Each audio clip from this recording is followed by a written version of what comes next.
Hey guys, I'm gonna save this video and hopefully post it later. This is our first time going live.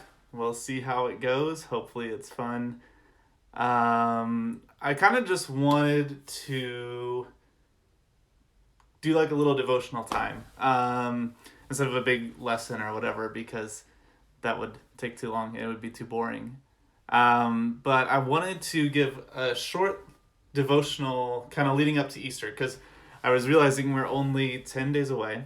So I wanted to look at Easter and we'll look at the specific days and things later on. But I wanted to start us off kind of looking at how Easter was looked forward to way back in the Old Testament because, as you guys know, I like to tie the Old Testament into New Testament and into life today. So I'm going to look at Psalm 16 today. I'm going to look and see what the psalmist says, which I think David wrote this one. Yeah, David wrote this psalm. And if you guys want to follow along, go for it. We're going to look at Psalm 16, verses 8 through 11, or 7 through 11, I'm sorry.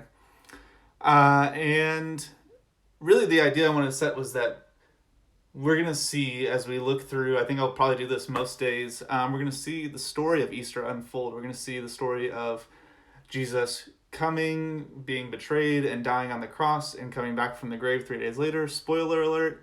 But I wanted to show kind of a little bit of what leads up to that in the Old Testament as well. So if you guys are at Psalm 16, we're going to read 7 through 11. I might be reading from a different translation than what you have, but it says, I will bless the Lord who guides me. Even at night, my heart instructs me. I know the Lord is always with me. I will not be shaken, for he is right beside me. No wonder my heart is glad and I rejoice. My body rests in safety. For you will not leave my soul among the dead, or allow your Holy One to rot in the grave. You will show me the way of life, granting me the joy of your presence and the pleasures of living with you forevermore. And really what I wanted us to think about and look on the most are those last few verses there, that David, way back before Jesus was even, he was more than just a thought. Before he was more than just a thought, he already knew that God would not allow his Holy One to rot in the grave. And that we could be shown the way of life. We could be shown the way of joy in God's presence and pleasures with him forevermore. And this is the hope. This is the hope that we have to look forward to. And this is what I think Easter is all about, right? This is about hope. And they had a different kind of hope back then because they didn't have the Easter story yet. They didn't have a way to connect to God through his son in the Old Testament. And now we do. And I think that's so cool. And it's cool to see that even way back when David was writing the Psalms, he knew there was going to be hope. He had hope, and he knew that there would be joy and life and pleasures in God and in his presence. And one of the things I think is really cool is that we see Peter in the New Testament, in the book of Acts, chapter 2, we see him reference this exact psalm because Peter knew the Psalms. Back then you knew the Torah, what they called it, but you knew what they said.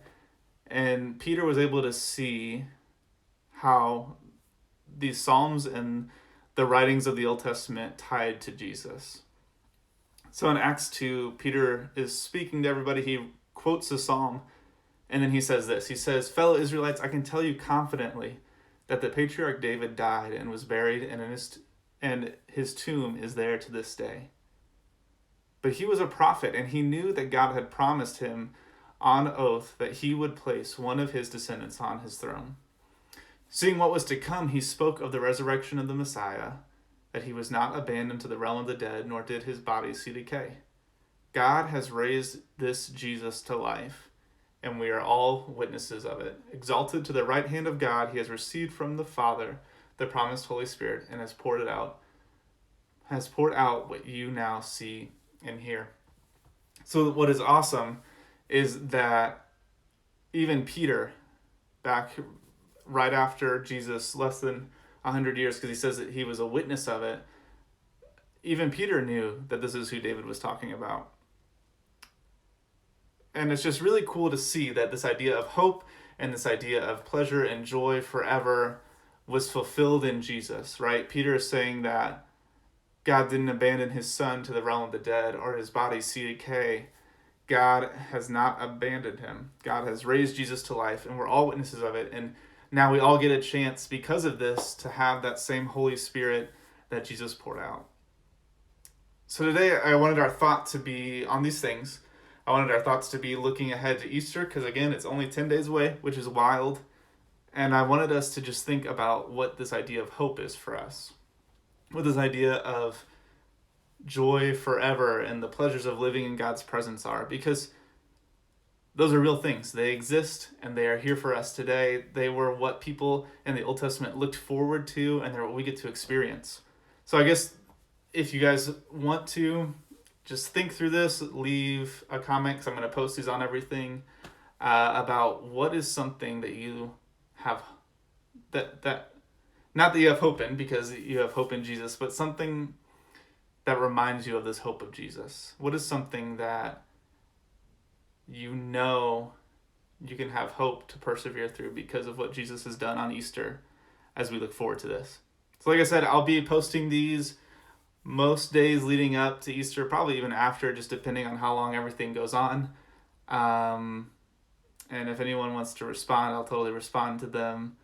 But yeah, I hope these are good, and I hope it helps us just set our sights on Jesus, who he is and what he's done, and will help us make the most of our Easter season. So that's what I got for you guys. I will see all of you sometime soon. Bye.